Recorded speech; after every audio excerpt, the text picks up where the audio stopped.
مفتی صاحب، انڈیا میں چند لڑکوں نے قبر کا مذاق اڑایا ہے. قبر میں 2 لڑکے داخل ہوتے ہیں اور پنکھا اور بلب اسپیکر لگا کر ناچتے ہیں، پھر طوفان آ جاتا ہے. میں نے ایسی ویڈیو نہیں دیکھی، بہرحال یہ غلط ہے. قبر تو ایک آخرت کی یاد دلانے کے لیے ہے. اگر جب آپ جنازہ لے کے چلتے ہیں تو علماء نے لکھا ہے کہ اس وقت دنیاوی باتیں کرنا بھی مکروہ عمل ہے. جب جنازے کو چارپائی لے کے جا رہے ہو نا، تو اس وقت اپنے کاروبار کی باتیں کرنا یہ شریعت میں برا ہے. اس لیے کہ عبرت کا ایک موقع ہے، اس میں بھی آپ پلاٹوں کی، مکانوں کی اور ان چیزوں کی بات کرو گے تو پھر عبرت کب حاصل ہوگی؟ یہ دل کے سخت ہونے کی علامت ہے. عذر میں حدیث پڑھا رہا تھا، ایک ربیع ابن خثیم ایک تابعی ہیں، عبداللہ بن مسعود رضی اللہ عنہ کے شاگرد ہیں.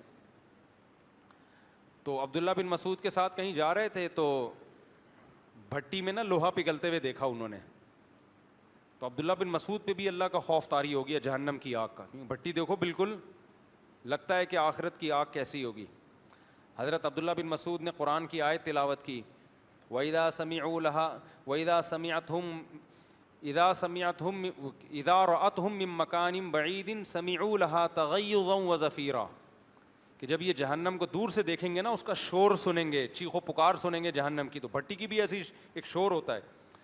تو عبداللہ بن مسعود نے اللہ کے خوف میں یہ آیت پڑھی، اور ان کے جو شاگرد تھے نا تابعی، وہ بے ہوش ہو کے گر گئے خوف سے. کہتے ہیں صبح بے ہوش ہوئے، شام کو ہوش آیا ان کو. تو ہمارے اسلاف میں ایسا خوف تھا. تو موت ایک ایسی چیز ہے جس کو دیکھ کے انسان کو خوف آنا چاہیے. ہمارے یہاں تو فرمایا کرتے تھے، جب یہ گرمی کی جو شدت پڑتی ہے نا، سورج کی تپش، اس میں بھی انسان کو آخرت کی آگ کو یاد کر کے اس سے پناہ مانگنی چاہیے. حضرت جی، میرے دوست خانے وال سے آئے ہیں، 2 منٹ کے لیے آپ سے ملنا چاہتے ہیں. کہاں ہیں؟ بس ادھر ہی آ کے مسافہ کر لیں. میں پھر کسی سے ملنے کے قابل نہیں رہوں گا نا اگر میں اتنا لوگوں سے ملتا رہوں گا. مفتی صاحب، کیا مماتی کے پیچھے نماز ہوتی ہے یا نہیں؟ ہو جاتی ہے نماز. السلام علیکم، کیا حال ہے بھائی جان؟ ٹھیک ٹھاک، سب سیٹ چل رہا ہے مارکیٹ میں، سب رپورٹیں کلیئر ہیں، تشریف رکھیں. انجا میرے بھائی، میرے بہنوئی کا عقیدہ ہے کہ نبی سے مدد مانگنا شرک نہیں ہے، اور دعوت اور غوث سے بھی مدد مانگ سکتے ہیں. تو کیا میری بہن کا نکاح ٹوٹ جائے گا؟ ابے بھائی، اگر بہنوئی کا یہ عقیدہ ہے کہ نبی سے مدد مانگ سکتے ہیں، اللہ تعالیٰ نے آپ کو مکمل اختیارات دے دیے ہیں، جب چاہیں جہاں سے چاہیں نبی مدد کر سکتے ہیں، تو یہ تو 100% کفر ہے میرے بھائی. اس سے تو اس کی کیا تعویل ہو سکتی ہے؟ کچھ بھی نہیں ہو سکتی نا. اصل تو شرک ہے ہی کہ اللہ کے سوا ما فوق الاسباب کسی سے مدد مانگی جائے، اسی کو تو شرک کہتے ہیں. یہ بھی اگر کفر نہیں ہے تو پھر بچا کیا ہے اسلام میں؟ کلمہ ہی جب بگاڑ دیا آپ نے. لا الہ الا اللہ کا مطلب کیا ہے؟ اللہ کے سوا کوئی عبادت کے لائق نہیں. اور قرآن کہہ رہا ہے عبادت کیا ہے؟ دعا ہے. وَمَن يَدْعُو مَعَ اللَّهِ، جو اللہ کے ساتھ کسی اور کو پکارے گا، ساتھ یعنی اللہ کو بھی پکار رہا ہے، اللہ کے علاوہ بھی پکار رہا ہے، تو اسی کو تو قرآن شرک کہہ رہا ہے. تو اگر آپ پیغمبر کو مدد کے لیے پکارتے ہیں اور آپ کا خیال یہ ہے کہ اللہ نے نبی کو خود سے اختیارات دے دیے ہیں، نبی جب چاہیں جس کی چاہیں مدد کر سکتے ہیں، باذن اللہ ہی کریں گے نا، اللہ کی پرمیشن کے بغیر تھوڑی کریں گے. تو اسباب سے ہٹ کے اگر آپ نے یہ کر لیا کہ نبی مدد کر سکتے ہیں، تو اس کا مطلب یہ 100% کیا ہے؟ شرک ہے. مشرکین مکہ بتوں کے بارے میں یہ کہتے تھے یہ ہماری مدد کرتے ہیں، اللہ کے حکم سے کرتے ہیں. تو اللہ نے کہا میں نے کب کہا ہے کہ میں نے ان کو اختیارات دیے ہیں؟ اپنی طرف سے نسبت کر دی، اللہ کے حکم سے کرتے ہیں. تو اللہ بار بار یہ کہہ رہے ہیں میں نے اپنے ساتھ کسی کو شریک نہیں کیا دعا میں، پکار میں. سمجھتے ہو کہ نہیں سمجھتے ہو؟ پھر فوراً مشرکین یہ مثال دیتے ہیں کہ پولیس کو بھی تو مدد کے لیے پکارتے ہو، جب پولیس سے مدد لینا شرک نہیں ہے تو نبی سے مدد مانگنا کہاں سے شرک ہو گیا؟ ابے پولیس کی مدد میں اور نبی سے جو مدد مانگی جاتی ہے ان میں زمین اور آسمان کا فرق ہے. ایک مدد ہوتی ہے اسباب کے تحت. مجھے اگر پیاس لگ رہی ہے، میں آپ سے پانی مانگتا ہوں، تو آپ جائیں گے، ٹانگیں چل کے جائیں گے اور نلکا کھولیں گے. یہ لاجک ہے اس مدد کی. کوئی پولیس آئے گی موبائل کے ذریعے ڈاکو کو پکڑے گی، یہ لاجیکلی کام ہو رہا ہے. ایک ہے ایسا کام جو اسباب نہ ہو جس کے، وہ اللہ ہی کر سکتا ہے. ڈاکٹروں نے جواب دے دیا کہ ان کے اولاد نہیں ہو سکتی، جرز بھی نہیں ہے اولاد کے، تو عورت بانجھ ہے، ڈاکٹروں نے کہا ناممکن ہے. ایسے موقع پہ اللہ اولاد دے سکتا ہے. تو ایسے موقع پہ مدد کس سے مانگی جائے گی؟ اللہ سے. ڈاکٹر کہتے ہیں کہ باپ کے بغیر بچہ پیدا نہیں ہو سکتا. عورت نے کسی سے مدد مانگی کہ میری اولاد ہو جائے, اس نے کہا بھائی نکاح کر لو, میں تمہاری مدد کرتا ہوں, نکاح کرا دیا اس کا مدد کی نا اس نے اولاد پیدا ہونے میں, نکاح کرا دیا, اس کا اولاد ہو گئی, تو یہ مدد اسباب کے تحت ہے. لیکن شادی کر نہیں رہی اور کہہ رہی ہے مجھے کسی مرد کے ملاپ کے بغیر بچہ چاہیے, یہ ہو سکتا ہے؟ لیکن مریم علیہ السلام کے یہ ہوا ہے, اللہ نے کر دیا اپنی قدرت سے. تو اسباب سے ہٹ کے جو مدد مانگی جاتی ہے وہ مدد صرف اللہ سے مانگی جائے گی, وہ مخلوق کے پاس اس کے اختیارات نہیں ہیں. یہاں پھر مشرکین ایک اشکال کرتے ہیں, اچھا فرشتہ بھی تو اولاد دیتا ہے.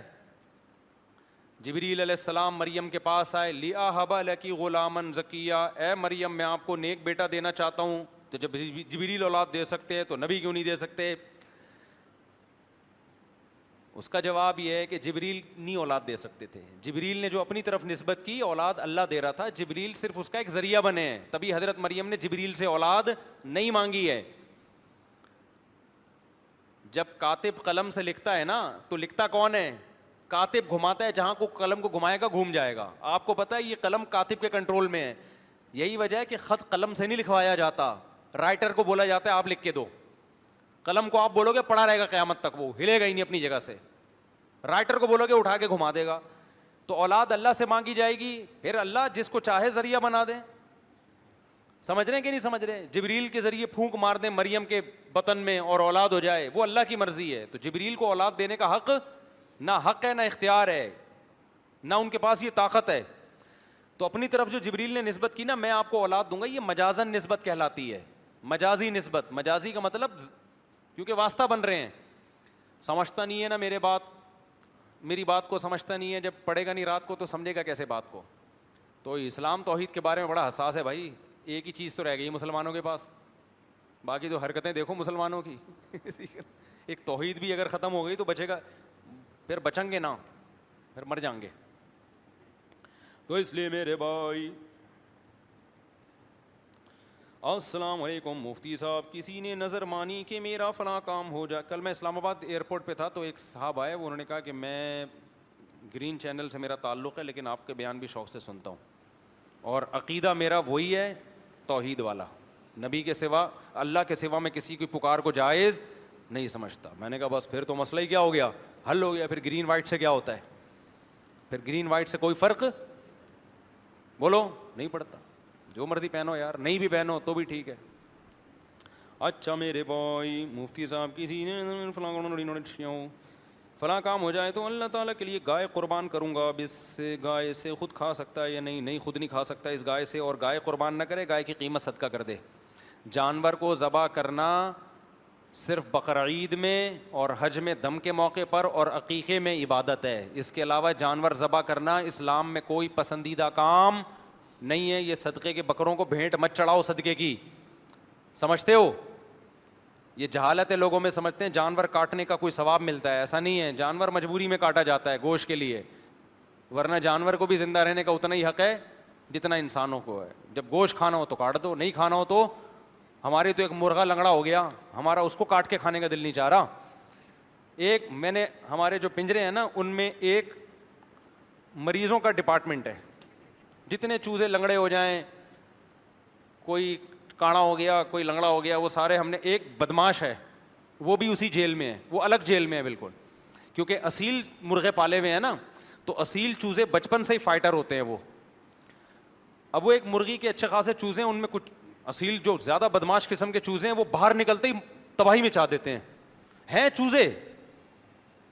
ہیں چوزے مگر ایسے نسلی ہیں, جیسے ہی میں ان کو کھولوں گا نا باہر نکلتا ہی اس کو مارا زخمی, خود بھی دوسرے کو بھی زخمی. ہم اس کو پکڑ کے پھر اندر کر دیتے ہیں. پھر جیسے ہی اندر کرتے ہیں نا وہ کیج کی جالیوں پہ آ کے کھڑا ہو جاتا ہے, ہلتا ہے, نکالو باہر مجھے.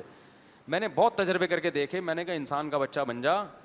خونم خون ہو گیا تھا, 1 ہفتے کے لیے بند کر دیا اس کو, اور مسلسل گیٹ پہ کھڑا رہتا ہے, وہیں خوراک پہنچائی جا رہی ہے, وہیں اس کو پانی پہنچایا جا رہا ہے. 1 ہفتے کے بعد میں نے کھولا, باہر نکلتے ہی بدماشی, پھر ہم نے اندر کر دیا. تو ہمارے گارڈ نے بولا استاد جی یہ کچھ جو جیل میں بڑے بڑے بدماش نہیں ہوتے, وہ جیل میں بیٹھے ہوتے ہیں اور کہتے ہیں بھی باہر نکلیں گے پھر ہم یہ کریں گے. ایسے کچھ بدماش ہوتے ہیں, باہر نکالتے ہیں, جرم کرتے ہیں, پھر کیا بعض لوگ ایسے ہیں کہ پوری پوری زندگیاں جیلوں میں گزر جاتی ہیں, تو وہ مرغا بھی اسی ٹائپ کا ہے, جیل میں پل رہا ہے, جیل میں بڑا ہو رہا ہے, باہر نکلتے ہی پھر بدماشی, پھر اس کو, اب میں سوچ رہا ہوں عمر قید کی سزا دے دوں اس کو میں. تو یہ بات کہاں سے آئی بدماشی کی؟ ہاں, تو اس قسم کے چوزے بھی ہم سے ذبح نہیں ہو رہے یار. تم صدقے کے نام پہ کیا کر رہے ہو, گائے پوری. تو گوشت کھانا ہے تو گائے بھی ذبح کرو, بکرا بھی ذبح کرو, نہیں کھانا تو اس کو بیچارے کو لائف کو انجوائے کرنے دو تھوڑے دن, بکرے کو بھی. اور غریب کو پیسے دے دو, پیسوں میں وہ راشن خریدے گا, آٹا لے گا, اگر گوشت چھوٹا گوشت کھانا ہوگا کسائی سے خرید کے کھا لے گا وہ. بکروں کو بھیڑ مت چڑھاؤ, تو منت مانی ہے تو گائے ذبح کر دی تو گوشت کھانا جائز نہیں, سارا صدقہ کرنا پڑے گا. لیکن بہتر ہے کہ گائے مت ذبح کرو, بلکہ گائے کی قیمت کیا کر دو, صدقہ کر دو, یا گائے کی قیمت کا راشن خرید کے غریبوں میں بانٹ دو. سمجھتے ہو؟ اچھا میرے بھائی, ہو گیا نا یہ سوال. طالب علم کو کتنی دیر تک سونا چاہیے اور خاص وقت کون سا ہے پڑھنے کا؟ اچھا سوال ہے یہ. طالب علم کو چاہیے کہ رات عشاء کی نماز کے فوراً بعد سو جائے. کراچی میں بہت مشکل ہے یہ, لیکن اگر زندگی بنانا چاہتا ہے نا اپنی, تو عشاء پڑھتے ہی سو جائے. عادت ڈالے, عادت سے ہر کام ہو جاتا ہے. اور چائے مائے چھوڑ دے, میں بھی پیتا ہوں لیکن یہ قابل تعریف چیز نہیں ہے, اس کی لت پڑ جاتی ہے. اس سے ہر وقت دماغ تھکا تھکا ہوتا ہے, ہر وقت دل چاہتا ہے پینے کا. تو خیر چائے تو اگلا مرحلہ ہے, لیکن نیند کو کنٹرول کرے. آپ رات کا کھانا بہت جلدی کھا لیں اور عشاء کے فوراً بعد سو جائیں. 3-4 گھنٹے آپ کی خاندانی نیند ہو جائے گی گہری. 3-4 گھنٹے سو کے آپ اٹھیں گے ایک دم فٹ فاٹ ہو جائیں گے آپ. اس کے بعد آپ تہجد پڑھیں, ذکر اذکار کریں, اپنے معمولات پورے کریں, ٹھیک ہے نا. اس کے بعد آپ کتاب کا, اگر لت پڑی ہوئی ہے چائے کی تو آدھا کپ چائے پی لیں, کیونکہ جن کو لت پڑی ہوئی ہے پھر ان کی کھوپڑی کام نہیں کرتی اس کے بغیر. کوشش کریں اس سے جان چھڑائیں چائے کافی سے. تو آپ نے کیا کیا, پھر مطالعہ کریں, آپ کا دماغ ایسا کام کرے گا نا, فجر تک کئی گھنٹے ہوں گے آپ کے پاس اور اتنے کام نمٹا لو گے کہ برکت ہی برکت. فجر کے بعد پھر طالب علم کو چاہیے دوڑے, جاگنگ کرے, اس کے بعد نہائے دھوئے, پھر ناشتہ کر کے پھر پڑھائی. تھوڑا سا چل پھر لے, پراٹھے اگر میرے مشورے پہ کھائے گا تو ایک دم پراٹھے کھا کے بیٹھو گے تو پھر مسئلہ خراب ہوگا. تھوڑا سا واکنگ کرے, میں تو چونکہ پراٹھے کھا کے مدرسے جاتا ہوں نا, آدھا گھنٹہ لگتا ہے پہنچنے میں, تو اس دوران وہ ہضم ہو جاتے ہیں, سمجھتے ہو. تو اپنی صبح کی ایکٹیویٹیز سے اس دوران اگر دین بہت زیادہ آنا شروع ہو جائے, کیونکہ 2 بجے سے جاگے ہوئے ہیں یا 3 بجے سے جاگے ہوئے ہیں, بہت زیادہ نیند آنا شروع, 10 منٹ کی نیند لے لے, وہ 10 منٹ میں بالکل فریش ہو جائے گا. بھائی جب آپ رات جلدی سو گئے, 9 یا 10 بجے سو گئے اور رات 3 بجے اٹھ گئے, تو پھر ممکن ہے فجر کے بعد یا 7-8 بجے آپ کو نیند کے جھونکے آنا شروع ہوں. تو اس کا طریقہ یہ ہے کہ وہ اتنی گہری نیند آئے گی کہ جہاں بیٹھے ہوگے نا وہیں سو جاؤ گے آپ. تو 10 منٹ الارم لگا کے 10 سے 15 منٹ سو جاؤ, گہری نیند آئے گی, 10 منٹ بالکل فریش ہو جاؤ گے, ہٹو بچوں قسم کے. نہیں آ رہی بات؟ اس کے بعد پھر آپ نے کیا کرنا ہے, ظہر تک اپنے سارے کام نمٹا نمٹو کے دوپہر کو کھانا کھاؤ, اور پھر اس کے بعد 1 گھنٹے سے زیادہ قیلولہ مت مارو. بعض دفعہ ایسا سوتے ہیں کہ عصر میں جا کے اٹھ رہے ہوتے ہیں, یہ نقصان دہ ہے. پھر سمجھ رہے ہو, وہ 1 گھنٹہ آپ سو گئے تو اب رات تک کے لیے فریش. تو یہ نیند ہے جو میرا خیال ہے 5 گھنٹے یا 6 گھنٹے بہت ہے, لیکن گہری نیند ہو. اگر گہری نیند نہیں ہے تو پھر پوستیوں کی طرح نا سارا دن پڑے ہوئے سوتے رہو, جیسے کہ آج کل ہو رہا ہے. کیونکہ رات دیر سے سوتے ہیں تو وہ نیند کی وہ کوالٹی حاصل نہیں ہوتی. دیکھو ہر چیز کا اللہ نے ایک ٹائم رکھا ہے, اس ٹائم پہ ہوگی تو تھوڑے کام کی برکتیں زیادہ ہوں گی, بے وقت ہوگا تو زیادہ بھی ہوگا, برکت نہیں ہوگی. سمجھتے ہو؟ ٹائم پہ شادی ہو جائے, اولاد جلدی پیدا ہو جائے گی, جوانی میں دادا بن جاؤ گے, کیا خیال ہے, جوانی میں نانا بن جاؤ گے, جوانی میں دادا بن جاؤ گے, صحت ٹھیک رہے گی, برائیوں سے بچے رہو گے. دیر سے شادی ہوگی, بڑھاپے میں جب اس قابل تھے کہ لوگ بچے آپ کو پالتے, آپ بچوں کو پال رہے ہوگے, صحت کا بھی بیڑا اس دوران غرق ہو چکا ہوگا اتنی ڈیلے ہونے کی وجہ سے. تو ہر کام جو ٹائم پہ ہوتا ہے تھوڑا ہو برکت زیادہ, اور جو بے وقت ہو, اب جیسے پراٹھے کا ٹائم صبح ہے, مکھن انڈے ملائی, یہ جو پروٹین والی غذا, پراٹھے میں پروٹین نہیں ہوتا, پروٹین والی غذائیں ہیں نا, ان کا ٹائم صبح کا ہے, انڈے منڈے. دوپہر انڈے پھوڑنا شروع کر دو گے وہ فائدہ نہیں ہوگا. سمجھتے ہو کہ نہیں سمجھتے؟ آپ تجربہ کریں گے دوپہر آپ انڈے کھاؤ, دل بھی نہیں چاہتا کھانے کا, یہ ناشتے میں ہی اچھی لگتی ہیں. اب ناشتے کا ٹائم آپ نے دوپہر کو کر دیا, دوپہر کا ٹائم آپ نے رات کو کر دیا, تو بیڑا کیا ہو جائے گا, غرق ہو جائے گا بیڑا, جو کہ ہو رہا ہے. تو اس لیے طالب علم کو چاہیے 5-6 گھنٹے لیکن گہری نیند لے لے اس طریقے تمیز سے, ٹائمنگ سے لے گا تو 4-5 گھنٹے بھی بہت ہیں, 5-6 گھنٹے بھی بہت ہیں. ہمارے اکابر تو بہت تھوڑا سوتے تھے, لیکن بہرحال آپ سو جاؤ, آپ 6-7 گھنٹے بھی سو جاؤ, کوئی مسئلہ نہیں ہے, لیکن یہ کہ ٹائم پہ سو آپ. اور یہ نیند کتنی انسان کو لینی ہے یہ اس کی باڈی خود بتا دیتی ہے. جب آپ رات کو جلدی سو جاؤ گے نا, آپ کو رات کو آنکھ کھل جائے گی, اور جب آپ کی آنکھ کھلے گی تو آپ کو لگے گا میں بالکل کیا ہوں, فریش. پھر سونے کی کوشش نہ کرو پوستیوں کی طرح, پھر دوبارہ تکی میں منہ دے کے گھسرا ہوتا ہے, یہ غلط ہے. ہمارے پوستی کیا کرتے ہیں, رات کو میرے مشورے پہ 10 بجے سو گئے, 11, 12, 1, 2, 3, 5 گھنٹے گہری نیند سو کے ان کی آنکھ کھل گئی, اب فریش ہو گئے, تو پھر پوستیوں کی طرح کیا کر رہا ہے, تکیے میں سر دے رہا ہے, پھر گھسا جا رہا ہے بستر کے اندر نا. تو پھر معاملہ کیا ہوگا, پھر دماغ کی سیٹنگ کیا ہوگی, پھر ڈپریشن میں جاؤ گے. تو بس اٹھ جاؤ, بڑا اچھا لگے گا, آپ صبح اٹھو ایسا سارے کام نمٹ جائیں گے آپ کے. موبائل لیکن اس کے لیے ضروری ہے کہ عشاء سے پہلے نا موبائل کو لاک کر کے لاکر میں ڈال دو. بولو موبائل ہے ہی نہیں, کوئی ایمرجنسی نہیں ہے. لوگ کہتے ہیں ایمرجنسی میں کوئی فون آ گیا, جب موبائل نہیں تھے تو بھی تو ساری خبریں پہنچ جاتی تھی نا. اس وقت سب سے بڑی ایمرجنسی یہ کہ آپ کو سونا ہے, آپ نہیں سوئے نا اور ایمرجنسی کالز کے چکر میں جاگے رہے تو ایک دن آپ کا بھی فون کسی اور کے پاس جائے گا کہ بہت ایمرجنسی ہے, حضرت صاحب دنیا سے چلے گئے. تو سب سے بڑی ایمرجنسی جو لگی ہوئی ہے آپ کی نیند ہے. تو موبائل بند کر کے لاکر میں ڈال دیا ایسے کی تیسے ہی, صبح اٹھ جاؤ, پھر اٹھتے ہی موبائل نہ دیکھ لو, صبح اٹھتے ہی سب سے پہلے میرے بھائی اللہ کا نام لے, تہجد پڑھے, دعا مانگے, کچھ تلاوت کر لے, آدھا گھنٹہ کر لو, پونا گھنٹہ کر لو, 15 منٹ کر لو, اس کے بعد پھر آپ موبائل دیکھ لو, کیونکہ کیڑا یہ کبھی موبائل کا ختم ہوتا نہیں ہے, ٹھیک ہے نا. پھر جا کے دیکھ لو کوئی ایمرجنسی کال نہ آئی ہوئی ہو. اور لڑکوں کی ایمرجنسی کالیں کیا ہوتی ہیں ہمیں پتہ ہے یار. آپ سے گزارش ہے کہ مجھے تھوڑی دیر کے لیے ملاقات کا وقت دے دیں. بھائی ملاقات کے لیے ایک پروسیس بیان کیا ہوا ہے, ادھر جائیں, موبائل پہ ایک نمبر ہوگا اس پہ رابطہ کریں, ٹائم دے دیں گے انشاءاللہ. مفتی صاحب طالب علم کو کتنی یہ ہو گیا کتنی دیر ہونا چاہیے. مفتی صاحب روز قیامت توحید پرستوں کی, ایمان والوں کی کیا کیفیات ہوں گی؟ توحید پرست لازمی جنت میں جائے گا, بے شک اپنے گناہوں کی سزا کھانے کے بعد چلا جائے, لیکن جائے گا لازمی. اور اعمال نامہ توحید پرست کو دائیں ہاتھ میں دیا جائے گا. حضرت ابراہیم کے جو والد تھے وہ مشرک تھے تو شرک کی حالت میں دنیا سے گئے, اب ان کے لیے کیا حکم ہے, کیا وہ ہمیشہ جہنم میں رہیں گے؟ یہ حدیث میں بہت واضح مفہوم ہے. صحیح مسلم کی حدیث ہے کہ ابراہیم علیہ السلام کے والد کو قیامت کے دن لایا جائے گا جہنم میں ڈالنے کے لیے. ابراہیم علیہ السلام اللہ سے کہیں گے, اے اللہ تو نے مجھ سے وعدہ کیا تھا کہ تو مجھے قیامت کے دن رسوا نہیں کرے گا, تو اس سے بڑی رسوائی کیا ہو سکتی ہے کہ میرے باپ کو آگ میں ڈالا جا رہا ہے. تو اللہ کہیں گے, اے ابراہیم میں نے مشرک پہ جنت حرام کر دی ہے, میں تجھے رسوائی سے بچانے کے لیے یہ کروں گا کہ ابراہیم علیہ السلام کے والد کی شکل تبدیل کر دی جائے گی تاکہ ابراہیم علیہ السلام کو والد کی یاد نہ آئے, تو ان کی صورت تبدیل کی جائے گی. تو قرآن و سنت نے 2 اور 2 4 کی طرح یہ مضمون واضح کر دیا ہے کہ شرک میں کسی کی رشتہ داری کام نہیں آئے گی. تو اس لیے اپنی جانوں پہ رحم کرو میرے بھائی. مذہبی اسکالرز کے جو شرک کو پروموٹ کر رہے ہیں ان کی باتوں میں آ کے اپنے ایمان کے سودے مت کرو. مفتی صاحب حلالہ کے لیے اور اس کی شرعی حیثیت کیا ہے, مختصر وضاحت کر دیں. نہیں سورہ حج کے شروع کے 3 رکون کا ترجمہ بھی بیان کر دیں. یہ معاشرتی علوم کا پیپر بنا دیا انہوں نے تو بھائی. سورہ حج کے 3 رکوع کا ترجمہ, آپ میرا وہ تفسیر کے لیکچر سن لیں, اس میں حلالے پر میں بہت دفعہ بول چکا ہوں کہ ایک حلالہ پلان کے ساتھ ہوتا ہے.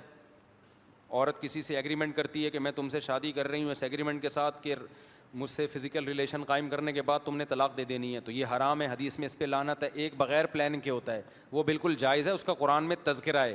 اس کو بغیرتی کہنا بے وقوفی ہے, شرعی مسائل سے واقف نہ ہونے کی دلیل ہے.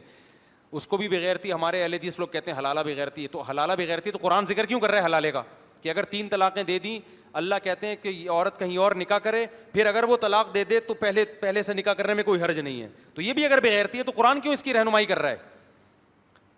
اور عقلی لحاظ سے بھی کوئی بغیرتی نہیں ہے نا. جب ایک آدمی نے بیوی کو 3 طلاقیں دے دی, قرآن کہتا ہے اب یہ اس کے لیے حلال نہیں ہے, تو یہ بغیرتی ہے؟ حنفی کیا پوری امت یہی فتویٰ دیتی ہے, تو بعد میں ایک نیا قول نکال لیا گیا.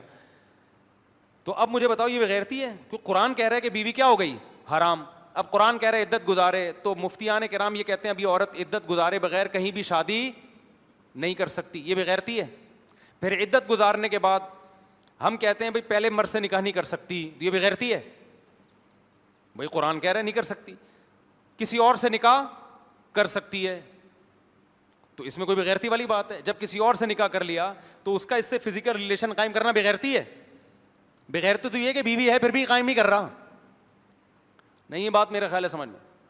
اب جب ریلیشن قائم ہو گیا, اب وہ دوسرا مرد, پہلے سے ایگریمنٹ نہیں ہوا ہے, اگر کوئی آدمی اپنی بیوی کو کسی معقول وجہ سے طلاق دے دیتا ہے تو یہ بغیرتی ہے.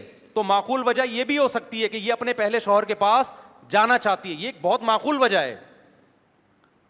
پہلے سے ایگریمنٹ نہیں ہوا لیکن اب اس کو نہیں اچھا لگ رہا نیا والا آدمی, وہ کہہ رہی بھائی مجھے پرانا میاں یاد آ رہا ہے, تو میں کہتا ہوں ایسی عورت کو رکھنا ایک میرا خیال ہے بغیرتی ہے.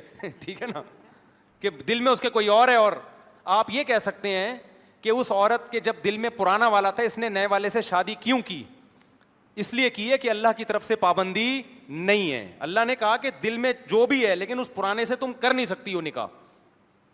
تو یہ عین غیرت ہے کہ دل کی چاہتوں کو اس نے اللہ کے لیے قربان کر دیا. اب ہم تو اس کو یہی مشورہ کر دیتے ہیں کہ نئے والے کے ساتھ رہو. اب آپ پرانے والے نے 3 طلاقیں دے دی ہیں, دوبارہ بھی دے دے گا, وہ اس کو غصے پہ کنٹرول نہیں ہے.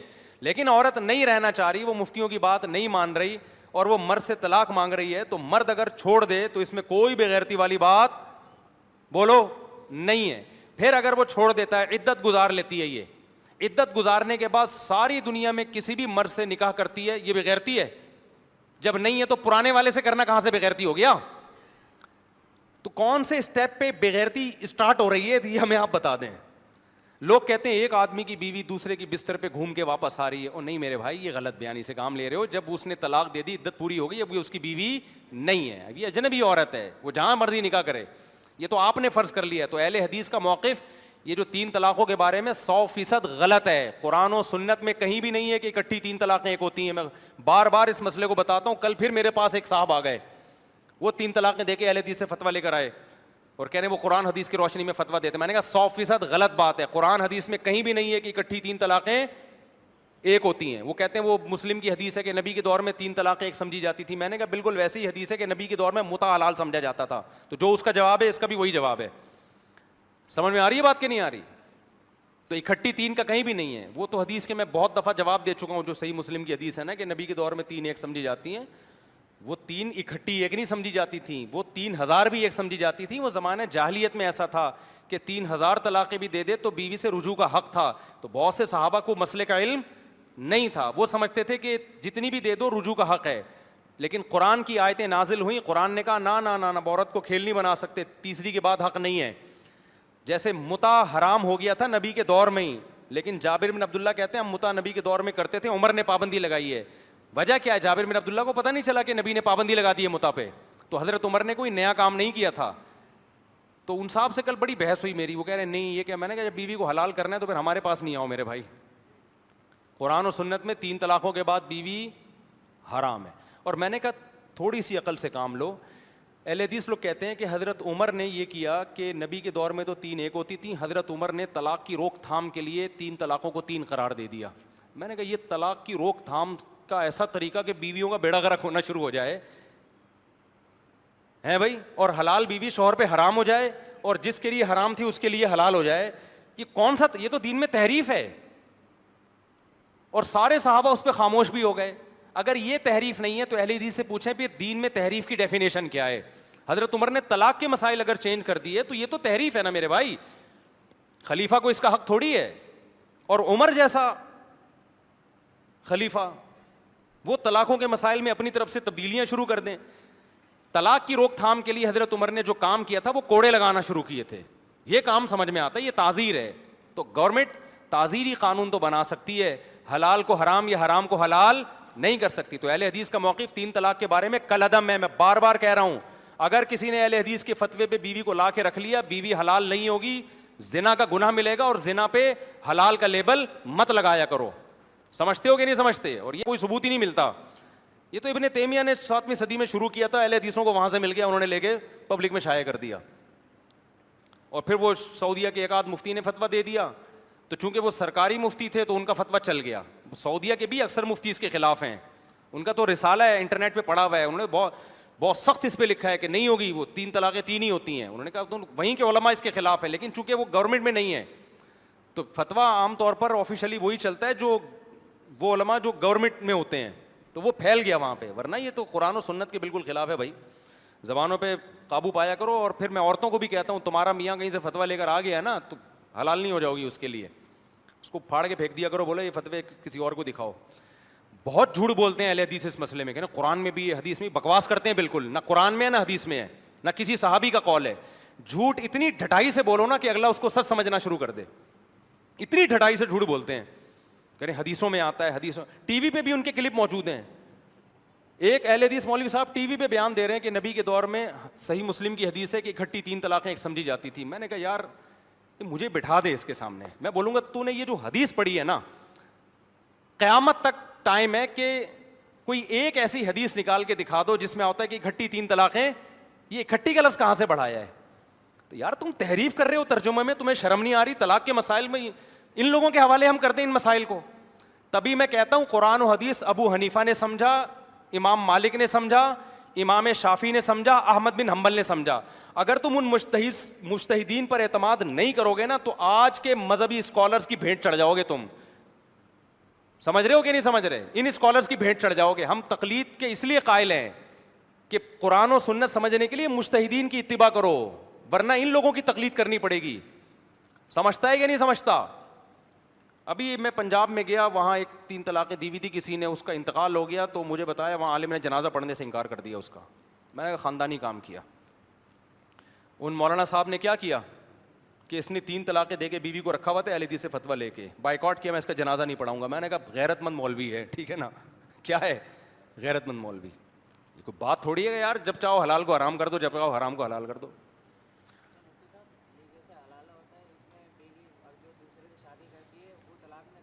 وہ طلاق نہ دے تو اس کی بیوی ہے, اسی کے ساتھ رہے. یہ کہہ رہے ہیں دوسرے سے شادی کی, وہ طلاق نہیں دے رہا تو کیا کرے؟ تو نہیں دے رہا تو صبر کرے. ٹھیک ہے نا.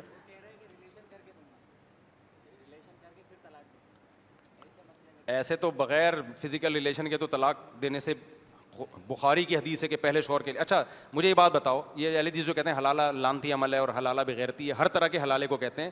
بخاری میں خود حلالے کا تذکرہ ہے. ایک صحابیہ نبی کے پاس آئیں, یا رسول اللہ میرے شوہر نے 3 طلاقیں دی تھیں, میں نے کسی مرد سے نکاح کیا مگر وہ نامرد ہیں, ان کا مجھ سے فزیکل ریلیشن نہیں ہو رہا, تو کیا میں پہلے شوہر کے پاس جا سکتی ہوں طلاق لے کے؟ آپ نے فرمایا کلا, ہرگز نہیں, جب تک ریلیشن نہیں ہوگا پہلے شوہر کے پاس نہیں جا سکتی. تو نبی نے تو نہیں فرمایا کہ تم اس سے طلاق لے کے پہلے والے کے پاس جا رہی ہو, یہ تو کیا ہے, بے غیرتی ہے.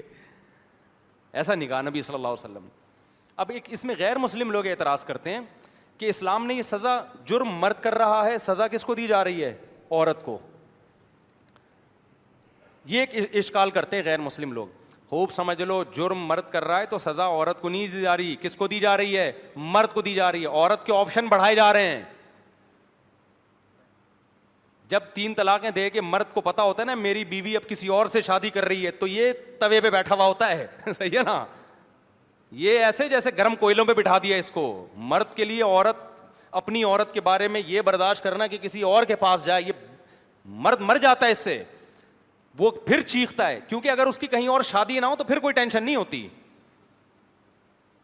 وہ تو جب کسی اور سے حلال نکاح کر رہی ہے نا, تو یہ تو کوئلے پہ بیٹھا ہوا ہے, تکلیف اس کو ہوتی ہے. عورت کو تھوڑی, عورت کی تو زندگی میں نیا مرد آ رہا ہے, یہ چلا گیا دوسرا آ گیا. اور کتنے ایسے کیسز ہیں, عورت کے دل میں تھا میں اس مرد سے شادی کر کے طلاق لوں گی, لیکن جب شادی کی عورت نے کہا بھائی مجھے ایک اچھا آدمی مل گیا ہے, مجھے پرانے والے کے پاس جانے کی ضرورت نہیں ہے. بہت سارے واقعات ہیں, عورت نے اسی کے ساتھ زندگی گزاری, پہلے سے تھوڑی پتا ہوتا ہے کسی کے بارے میں. تو اس میں نقصان مرد کا ہو رہا ہے, عورت کا نہیں ہو رہا, وہ عذاب میں آ گیا ہے. تبھی تو وہ فتوے لے رہا ہوتا ہے, اب کہیں سے اہل حدیثوں کا فتویٰ لے کے حلال کر دو اس کو, وہ فتوے لیتا پھر رہا ہوتا ہے. چلو میرے بھائی. اور اگر عورت کا کوئی نقصان ہو بھی رہا ہے تو وہ 4 شادیوں کے رواج نہ ہونے کی وجہ سے ہو رہا ہے, کہ رشتوں کی کمی ہے. تو آپ نے حلالے والا حکم اسلام کا لے لیا اور 4 شادیوں والا اسلام کا نہیں لیا, تو وہ سوسائٹی میں ایڈجسٹ نہیں ہوتے پھر حکام. سارے حکام ایک بیوی والا نظام آپ نے ہندو سے لے لیا, 3 طلاقوں والا نظام آپ نے اسلام سے لے لیا, تو وہ تھوڑی ہے, پھر پورے اسلام کو فالو کرو نا.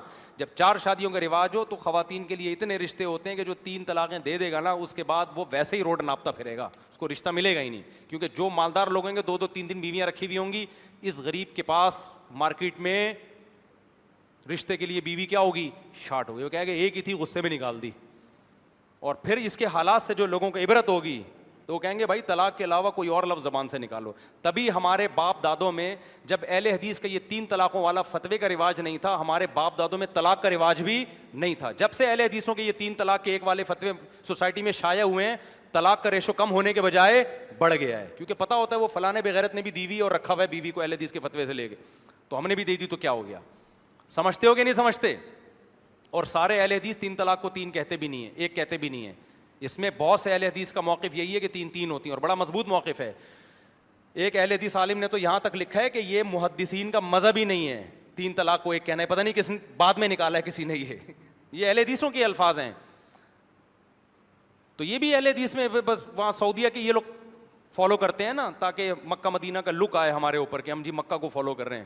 تو سعودیہ کے بعض مفتیوں نے فتویٰ دے دیا پوری امت کے خلاف, انہوں نے اس کو اچھال کے پوری دنیا میں شائع کر دیا. ورنہ اہل حدیث میں بھی جو ذرا پڑھے لکھے سنجیدہ مولوی ہیں جنہوں نے باقاعدہ اسٹڈی کی ہے, وہ نہیں مانتے اس کو, کہتے ہیں 3 ہی ہوتی ہیں. سمجھتے ہو کہ نہیں سمجھتے ہو؟ لیکن یہاں کمبخت 3 طلاقیں دینے کے بعد اس اہل حدیث مولوی کے پاس نہیں جائے گا جو 3 کو 3 کہہ رہا ہے, یہ جائے گا بھی اس کے پاس جو 3 کو 1 کہہ رہا ہے. اچھا میرے بھائی مفتی صاحب اگر کوئی کہہ رہے میرے بھائی کہ اگر کوئی شخص کسی کو گن پوائنٹ پہ ہندو بنایا جا رہا ہے, تو وہ بتا چکا ہوں کہ جان بچانے کے لیے زبان سے کفر کہنا جائز ہے, دل میں کیا ہوگا, ایمان ہونا چاہیے. مفتی صاحب ہو گیا میرے بھائی. نبی صلی اللہ علیہ وسلم جب کسی نامحرم سے بات کرتے تو کس انداز میں بات کرتے تھے؟ نارمل انداز میں بات کرتے تھے بھائی. ڈاکٹر اسرار کہتے ہیں کہ نبی صلی اللہ علیہ وسلم نے نبوت ملنے کے بعد کوئی کاروبار کیا. ڈاکٹر اسرار صاحب کہتے ہیں کہ صحابہ نے دین کے لیے جانیں دی تھیں, تب جا کے دین سارے عالم میں پھیلا. ہم اگر نماز میں دھندوں میں لگے رہیں گے تو انقلاب کیسے آئے گا؟ اور بھائی ڈاکٹر صاحب یہ نہیں کہتے تھے, یہ ان کی بات کو غلط الفاظ میں پیش کیا جا رہا ہے. یہ پیش کیا جا رہا ہے کہ ہم نماز روزے میں لگے رہیں گے تو انقلاب کیسے آئے گا. ان کا مسئلہ ہے کہ تبدیلی کی کوشش بھی, بعض لوگ صوفی بن کے بس ذکر اذکار نماز روزے میں لگے رہتے ہیں, سوسائٹی میں چینجنگ کی کوشش نہیں کرتے. تو سوسائٹی میں جو بھی وقت کے لحاظ سے سوٹیبل طریقہ ہو, چینجنگ کی کوشش کرنی چاہیے.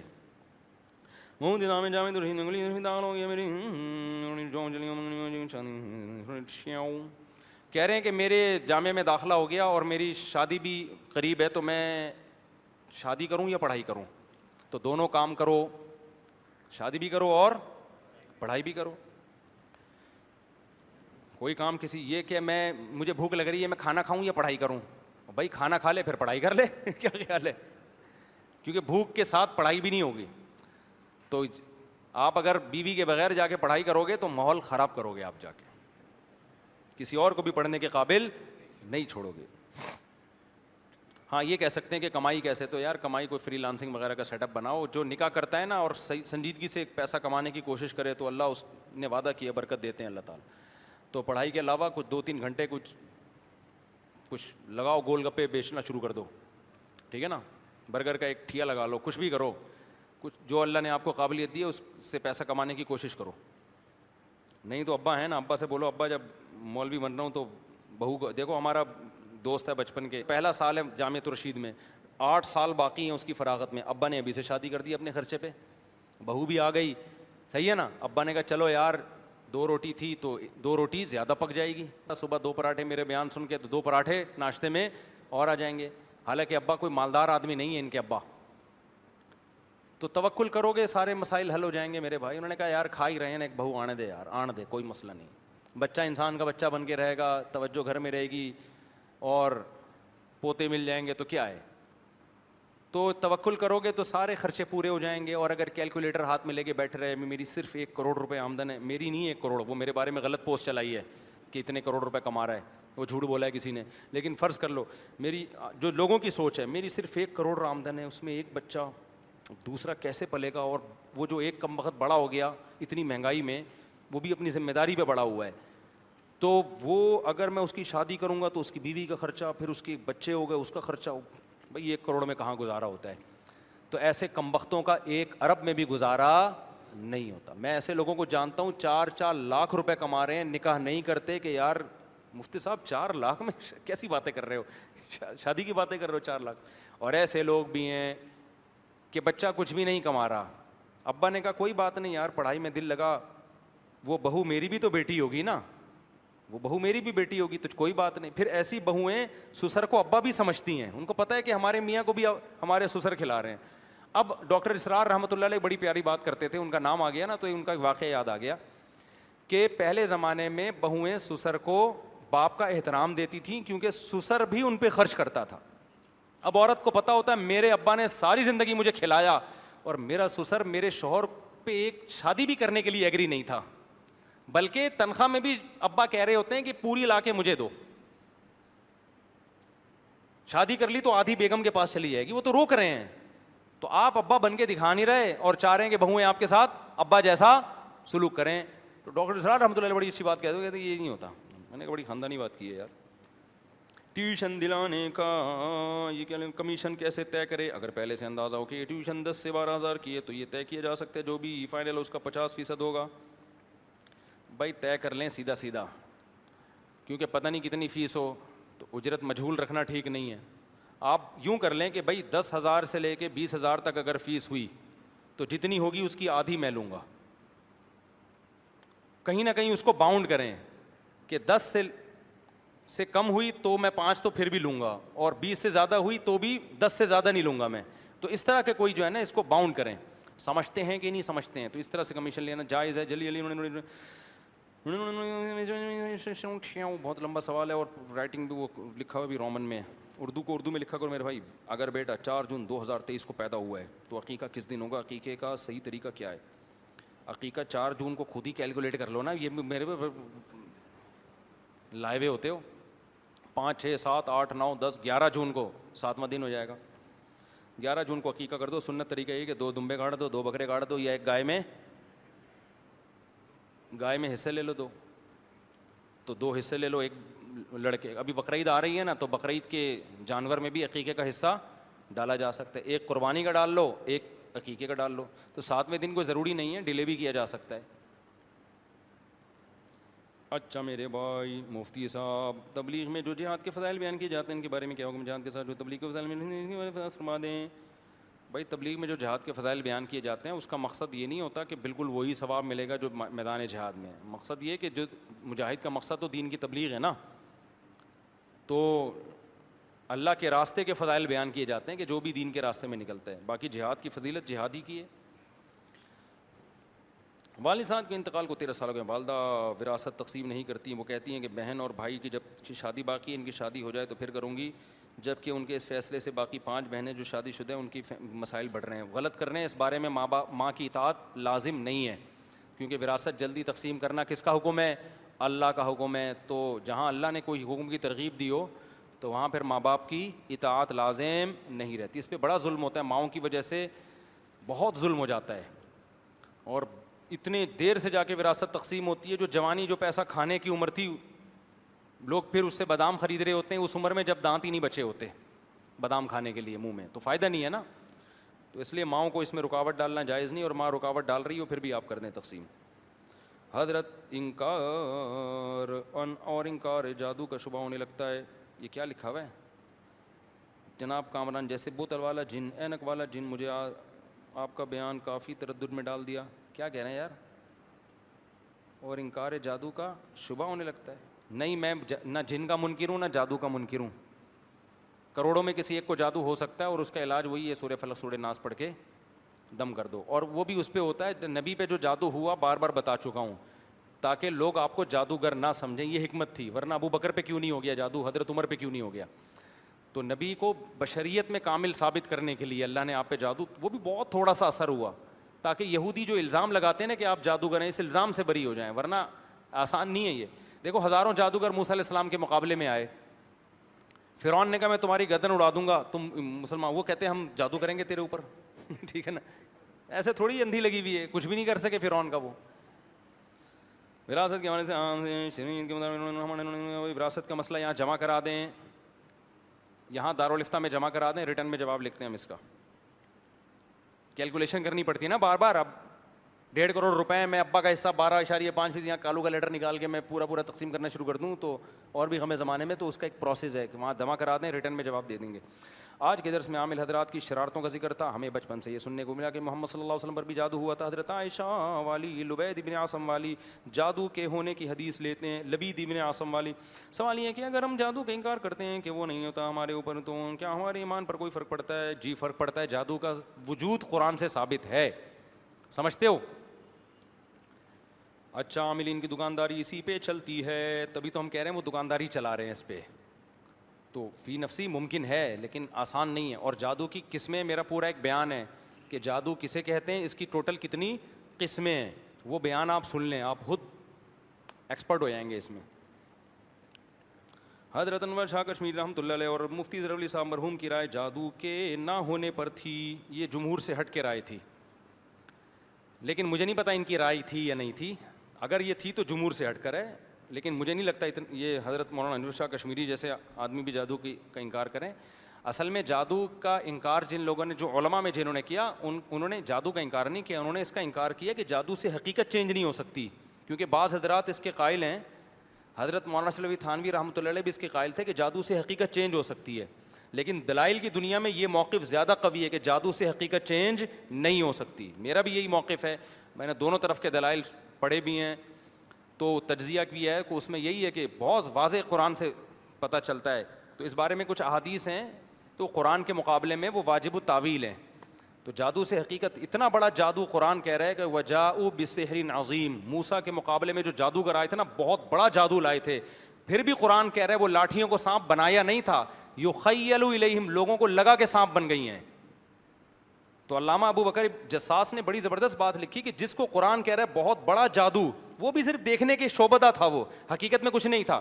لیکن ادھر موسیٰ نے لاٹھی پھینکی ہے تو قرآن کہہ رہا ہے حقیقت میں سانپ بنی ہے. تبھی تو جادوگر سردے میں گر گئے کہ جو کام ہم سارے مل کے آج تک نہیں کر سکے, ہم تو صرف نظر کا دھوکہ دیتے ہیں. موسیٰ نے تو لاٹھی کو سانپ بنا دیا, بھائی یہ تو ہو ہی نہیں سکتا. تو جادو اور معجزے میں اسی طرح تو فرق ہوتا ہے کہ جادو شعبدہ ہوتا ہے, ہوتا کچھ نہیں ہے, مٹکے نظر آ رہے ہیں, دھڑام سے ٹوٹ رہے ہیں, پتلے نکل رہے ہیں, سوئیاں نکل رہی ہیں, اندر پیچھے کہانی کچھ بھی نہیں ہوتی. اور یہ جو قرآن میں آتا ہے نا, میاں بیوی میں جادو کے زور سے وہ کیا کرتے تھے, جدائی ڈلوا دیا کرتے تھے, تو عین ممکن ہے شعبدے کے ذریعے غلط فہمیاں پھیلا دیتے ہوں. بھائی ہاتھ کی صفائیوں سے, شعبدے سے ایسا ہوتا ہے کہ ایک چیز ہے نہیں, شوہر کو نظر آ گئی تو اس سے وہ بیوی سے بدگمان ہو گیا. ایک چیز ہے نہیں, عورت کو نظر آ گئی اور وہ شوہر سے کیا ہو گئی, بدگمان, تو غلط فہمیاں پھیلا دی انہوں نے. تو شعبدے ہوتے ہیں, وہ میجک جس کو کہتے ہیں, آج گورے بھی کرتے ہیں یہ شعبدے. دیکھا نہیں آپ نے, ٹانگے کٹ کے دھڑ ادھر سر ادھر, یہ شعبدے ہوتے ہیں ان لوگوں کے, کم بختوں کے پاس. رہنے دو یار, تم ایسی ٹھیک ہو. بھائی ہمارے اندر جتنی پاور تھی نا ہم نے سمجھا دیا ہے, لیکن مجھے پتا ہے جب بھر کے میں کوئی مسئلہ ہوگا نا, آپ لوگوں نے جانا کس کے پاس ہے, حضرت جی نے ہمیں بتایا کہ کنفرم کسی نے کچھ کیا ہوا ہے, تو جاؤ زندگیاں برباد کرو, تمہاری قسمت میں یہ لکھا ہوا ہے, تم انسان کے بچے, آپ کے علاوہ کی بات کر رہا ہوں, نہیں بنو گے. چلو بھائی بہت ہو گیا, سننے دیں.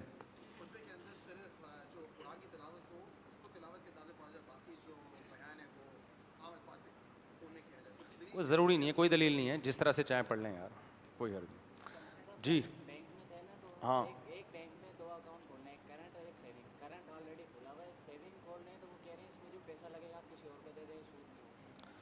بھائی بلا وجہ اکاؤنٹ نہ کھولیں, کھولنا ہے تو کرنٹ اکاؤنٹ کھولیں. کیوں کھول رہے ہیں ڈبل اکاؤنٹ, کوئی ضرورت ہے تو کھولیں, نہیں تو نہیں. ہاں تو مجبوری میں کھول سکتے ہیں, اسلامک بینک میں کھولو نا میرے بھائی, اب تو اسلامک بینک آ گئے, تو اب کیوں سودی بینکوں میں کھول رہے ہو اکاؤنٹ. کیا بول رہا ہے بھائی, فصل کی پیداوار, جب بھی فصل پیدا ہو, اللہ میاں قرآن میں کہتے ہیں آتو حقہ یوم حصادی, جب بھی کٹائی ہوگی اللہ کا حق اس میں سے نکالو. تو اگر زیادہ تر سال میں زمین بارش سے سیراب ہوتی ہے, ٹیوب ویل کا پانی نہیں ہے, تو پھر اس میں 10واں حصہ, اور اگر ٹیوب ویل سے سیراب کرتے ہو تو پھر 20واں حصہ, 5%.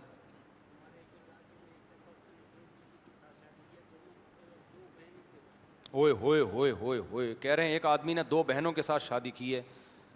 کمبخت کہہ رہے ہیں نا آپ اس کو, کمبخت کا لفظ ہلکا ہے. جب پہلی شادی کی تو وہ نکاح ہو گیا, جب اس کی بہن سے شادی کی تو وہ ہوا ہی نہیں نکاح, وہ کلعدم ہے. جب ایک آدمی کسی خاتون سے شادی کرتا ہے تو پھر جب اس کی بہن سے کرے گا تو وہ چونکہ نکاح کا محل نہیں ہے نا, تو وہ نکاح ہوا ہی نہیں ہے اس کا. سمجھ رہے ہیں؟ غلط ہے, بےغیرت ہے نا وہ, خود بےغیرت بھی کہہ رہے ہیں, پھر مسئلہ بھی پوچھ رہے ہیں مجھ سے. کہہ رہے ہیں ایک آدمی اپنی بیوی سے کتنا ٹائم دور رہ سکتا ہے, رہ کے دیں گے پتہ چل جائے گا. آج کل تو 2 گھنٹے نہیں رہ سکتا, فون آنا شروع ہو جاتا ہے کہ کہاں رہ گئے.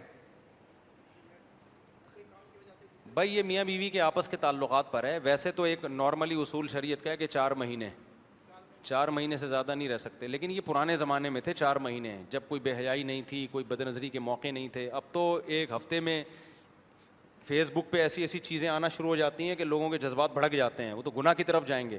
اب تو میں کہتا ہوں جہاں جاؤ بیگم پھلترو کی طرح ساتھ میں چپکی بھی ہو. فیس بک بھی دیکھو تو بیگم کے ساتھ دیکھو, وہ خود ہی نہیں دیکھنے دے گی آپ کو ادھر ادھر. حقیقت بتا رہا ہوں, موبائل پہ بیٹھو بیگم کے ساتھ, اس سے بیگم سے تعلقات بھی اچھے ہوں گے. کوئی پروگرام جائز پروگرام دیکھ رہے ہو تو بیگم کے ساتھ بیٹھ کے دیکھو نا, محبت بھی بڑھے گی. اکیلے کمرے میں بند کر کے کیوں دیکھ رہے ہو بھائی؟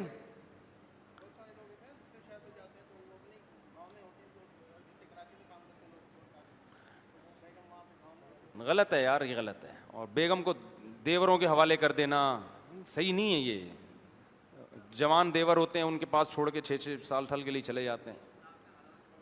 تصویر حرام ہے بھائی, جو پرنٹڈ تصویر ہوتی ہے وہ پرنٹڈ تصویر کو لوگوں نے بہت اس میں جو ہے نا بے احتیاطی شروع کر دی ہے. جب تک ضرورت نہ ہو بھائی, کسی ٹرسٹ کا نام لے کے نہ پوچھا کریں کہ فلاں صحیح ہے کہ نہیں ہے, ٹھیک ہے نا, نام لے کے نہ پوچھیں کسی. نہیں, اگر بوڑھی عورت ہے تو اس کے لیے گنجائش ہے, نہیں جا سکتی. جوان عورت گروپ میں نہیں جا سکتی محرم کے بغیر. میں آپ کو بتاؤں, آج کل یہ جو جوان لڑکیوں کو گروپ میں بھیج دیتے ہیں 30 دن 20 دن 40 دن, اتنا بڑا فتنہ ہے. لوگ سمجھتے ہیں مبارک سفر ہے. دیکھو مرد اور عورت جب بھی ہوں گے نا تو سفر مبارک ہو یا منحوس ہو, اس سے کوئی فرق نہیں پڑتا. نبی نے مسجد نبوی میں عورتوں کی صف پیچھے بنوائی ہے, اور حضرت عائشہ فرماتی ہیں اندھیرے میں ہم نکلتے تھے فجر میں, ہمیں لوگ پہچانتے بھی نہیں تھے, حالانکہ وہ نبی کے پیچھے. پر مرد اور عورت کو حج اور عمرے سے کوئی تعلق نہیں ہے اس کا. اور پھر 20 دن 30 دن گروپ میں اکٹھے رہتے ہیں. حاجی بھی بڑے ٹھرکی ہوتے ہیں, ایک دوسرے کی عورتوں کو دیکھ نہ بھی دیکھے تو نظر پڑتی ہے. آج کل حج میں ٹریول ایجنسیوں کے ہاں پردہ بالکل ختم ہو گیا ہے. حج تو ایک اللہ کا خوف تو رہا نہیں نا. ہم نے بھی حج کی الحمدللہ, تو پردے دھجیاں اڑا دی ہیں خواتین نے حج میں. ماڈرن فیملیوں کی خواتین جا رہی ہیں, میک اپ بھی اسی طرح, لپسٹک پاؤڈر بھی اسی طرح, مردوں کے سامنے بیٹھی ہوئی بھی ہیں. ان کا حج بھی ہو رہا ہے اور ان کے تقوی پہ بھی کوئی اثر نہیں پڑ رہا. اتنی وہاں پر حالات بد نظری کے ہوتے ہیں کہ وہاں پر فتنہ اور زیادہ ہے. کیونکہ کئی دن یہ تو موقع آپ کو کسی تفریح میں بھی نہیں ایسا آتا کہ کسی غیر عورت کے ساتھ آپ 20 دن کے ٹور, یہ تو کالج یونیورسٹیوں میں ایسا نہیں ہو رہا. اب ایک کالج یونیورسٹیوں میں بھی لڑکیوں کے ساتھ جو جاتے ہیں نا ٹرپ پہ, وہ بھی 2 دن 3 دن 1 دن اس طرح ہوتا ہے. حج میں 18 دن 20 دن ساتھ رہتے ہیں. وہاں ٹھرکیوں کو بڑے موقع ملتے ہیں, لڑکیوں کو پٹانے کے بھی اور لڑکیوں کے لیے پٹنے کے موقع بھی ملتے ہیں. سمجھ رہے ہو کہ نہیں سمجھ رہے؟ وہ وہاں بھی لڑکے ہوتے ہیں, وہیں سیٹنگ بہت کچھ ہوتا ہے. میں بدگمان نہیں ہو رہا کہ آپ حاجانوں پر بدگمانیاں شروع کر دیں, لیکن شریعت کا مزاج ہے بھائی, مرد اور عورت جہاں جمع ہوں گے وہاں کیا ہوگا؟ فتنہ. اور اب ٹریول ایجنسیوں میں پردے کا رواج بالکل ختم. اب تو ختم پردہ وردہ, وہ بس حج ایک بزنس بن گیا ہے. پہلے زمانے میں حاجی لوگ جاتے تھے کہ جی نظر حفاظت, اور انٹی نے بھی جناب پورا پردہ کیا ہوا ہے کہ جی وہ بہت احتیاط کے ساتھ اللہ کے راستے میں. اب تو ایک انٹرٹینمنٹ ٹائپ کی چیز بن چکی ہے. میں نے بتایا تھا نا, میں عمرے پہ گیا تو میرے ساتھ والا جو روم تھا اس میں اتنے کہکے کہ لڑکے لڑکیوں کے کہکے, بھپتیاں کس رہے ہیں, کہکے بازیاں, جوان لڑکے لڑکیاں. باہر نکلا تو آدھے باہر بیٹھے ہوئے, آدھے اندر بیٹھے ہوئے. تو میں نے کہا یار یہ سارے بہن بھائی اکٹھے کیسے آ گئے؟ میں نے ان سے پوچھا, کہہ رہے ہیں کزنیں ہیں. میں نے کہا یار تم عمرے کے سفر پہ اپنی جوان کزنوں کے ساتھ ایک کمرے میں بیٹھے ہوئے اور گپے مار رہے ہو, سامنے بیت اللہ ہے. نہ آتے عمرہ کرنے کے لیے, ان سے پردہ کر لیتے, یہ زیادہ ثواب تھا. نہیں یاری بات میرا خیال ہے. تو کہتے ہیں ہم تو ہر سال آتے ہیں.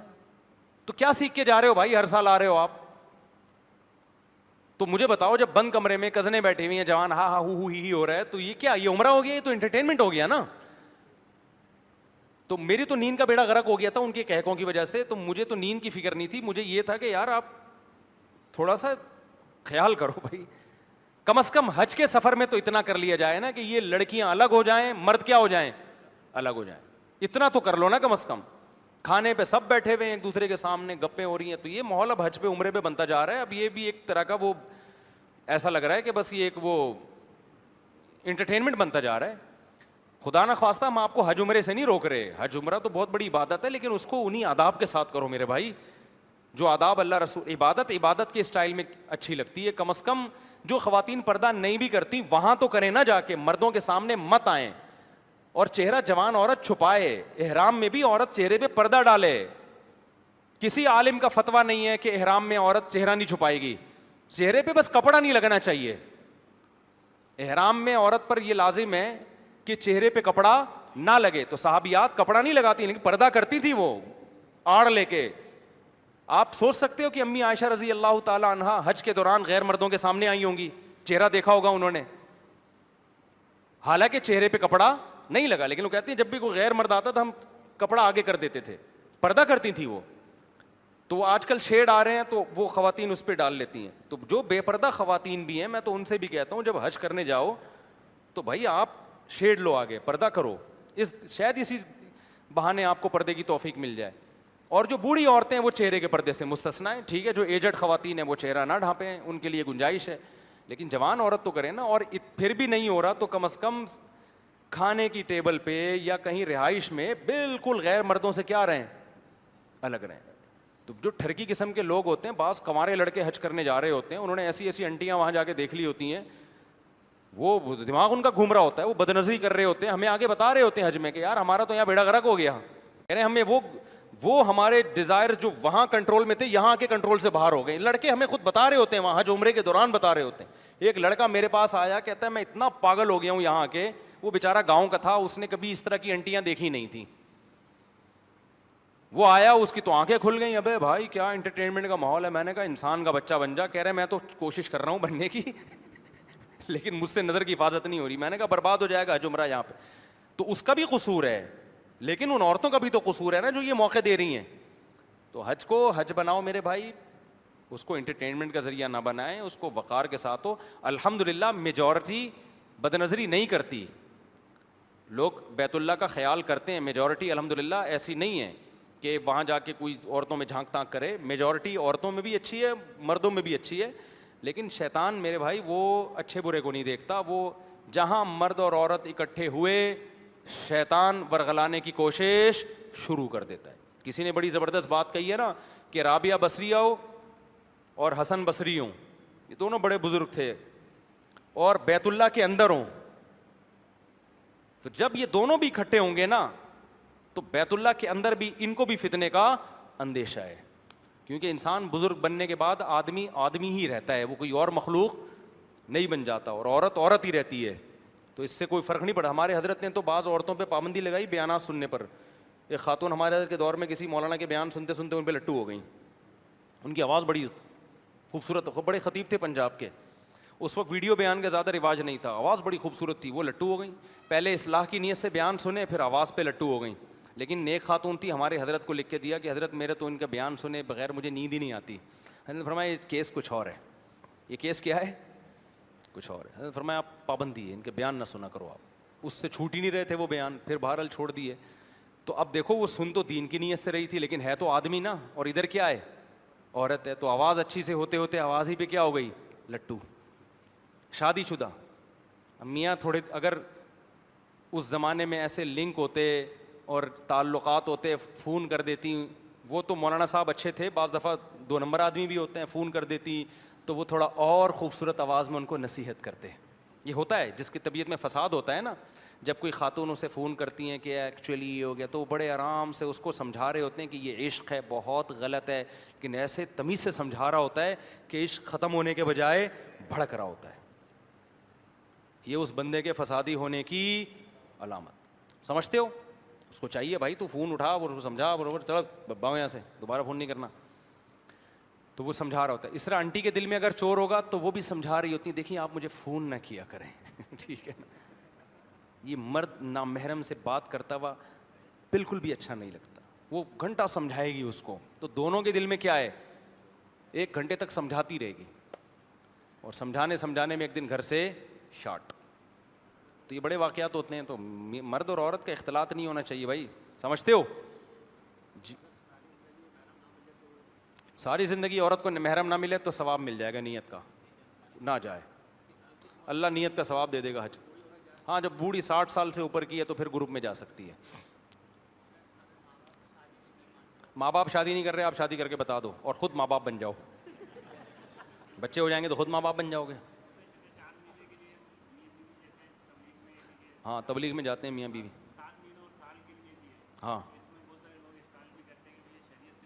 نہیں بیوی کو تبلیغ میں لے کے جاؤ یار. نہیں, خواتین کو اس زمانے میں لے جانا ضروری ہے, گھروں میں دین نہیں ہے. تبلیغ میں تو لازمی ہے, میں کہتا ہوں عورت کو لے کے جاؤ ورنہ وہ دین نہیں آئے گا گھروں کے اندر. سمجھتے ہو, وہاں اور تبلیغ میں بہت سخت پردہ ہوتا ہے. تبلیغ میں پردے کا تو ماحول ایسا ہوتا ہے, وہاں سے تو سیکھتی ہیں پردہ خواتین.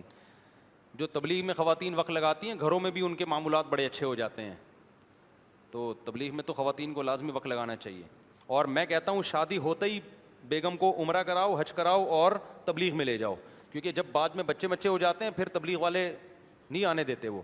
تو بچے ہونے سے پہلے ہی تبلیغ میں وقت لگوا لو, اور اس سے فائدہ یہ ہوتا ہے کہ گھر کا معمول ٹھیک ہو جاتا ہے, گھر کا ماحول اچھا ہو جاتا ہے. کیونکہ جب ایک دفعہ بچوں کی, پھر میرے بیان بھی سن رہے ہو تو پھر وہ بچوں کی اسپیڈ پھر گئے, پھر تبلیغ میں نہیں جا سکتے. ہاں تو جانا چاہیے سال کے لیے جماعت. بغیر کیا, بیوی کو چھوڑ کے سال کے لیے, اگر بیوی بالکل ینگ ہے, جوان ہے, اور اس کا کوئی انتظام نہیں ہے, پیچھے جوان دیوروں میں چھوڑ کے جا رہے ہو, یہ تو ٹھیک نہیں ہے بھائی. اس زمانے میں یہ چیز فتنوں کا ذریعہ ہے, سمجھتے ہو, یہ بالکل ٹھیک نہیں ہے. نہیں, کلمے میں نہیں, محمد صلی اللہ علیہ وسلم کہنا چاہیے. کلمے میں لا الہ الا اللہ محمد رسول اللہ, اشہد ان لا الہ الا اللہ اشہد ان محمدا عبدہ ورسولہ, پھر بعد میں صلی اللہ علیہ وسلم کہہ دیں. کلمہ جو ہے نا اس کو ویسے ہی رہنے دیں جیسا ہے وہ. چلو بھائی, اب جیسے مؤذن اذان میں کہے لا الہ الا اللہ صلی اللہ علیہ وسلم یا اشہد ان محمد رسول اللہ صلی اللہ علیہ وسلم, تو ہم کہیں گے بھائی اذان جو ہے اس کو اتنا ہی رہنے دیا جائے. بھائی استطاعت نہیں ہے تو قربانی نہ کریں. قربانی تو صاحب استطاعت پر ہے, جس میں استطاعت نہیں ہے وہ نہ کرے. ٹھیک ہے نا. اگر قرض ادا کرنے کی مکمل طاقت ہے تو پھر کر لیں قرض لے کے, لیکن قرض لے کے لوگ پی جاتے ہیں بھائی, کون دیتا ہے واپس. چلو میرے بھائی, نہیں ایسا کچھ نہیں ہے, 2 رکعت کے قائم مقام ہے. ہاں گروی رکھا ہے تو اہلیہ کا نا. یہاں مولانا سے شاگرد ہیں, ادھر آپ سوال جمع کرا دیں, ٹھیک ہے.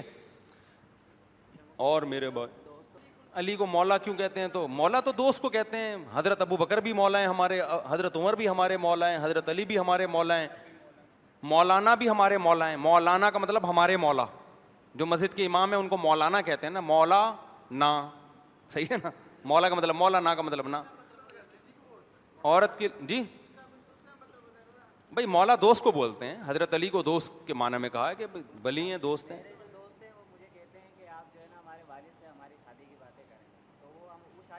ابے نہیں ہوتا, کسی کے ابا سے تم جا کے بات کرو گے چماٹ ماریں گے تمہیں کھینچ کے, اس میں خود دم ہے نہیں.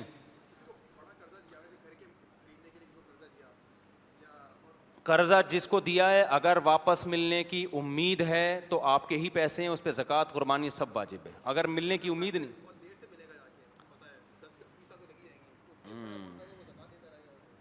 ہاں تو وہ جو اصل میں قرضہ جب آپ کسی کو دیتے ہیں نا تو آپ کو ہر وقت حق ہے کہ آپ واپس مانگ لیں, چاہے 20 سال کے لیے دیا ہو آپ نے, آپ کا یہ رائٹ ہے, لے لیں. تو آپ ہی کے پیسے ہیں, زکوٰۃ بھی دینی پڑے گی اور قربانی بھی کرنی پڑے گی اس پہ, کیونکہ قرضے میں تعجیل باطل ہے. تعجیل کا مطلب آپ نے کہا کہ میں 1 سال کے لیے دے رہا ہوں, 1 سال سے پہلے نہیں لوں گا, تو شریعت کہتی ہے اگلے دن بھی لے سکتے ہو. یہ بس ایک اخلاقی وعدہ ہے, اس کی کوئی شرعی پابندی لازم نہیں ہے. دے گا تو 1 سال کے بعد بھی نہیں وہ. ٹھیک ہے نا. ہمارے فرمایا کرتے تھے اس زمانے میں جو قرضہ دے بے وقوف جو لے کے واپس کرتے اس سے بڑا بے وقوف.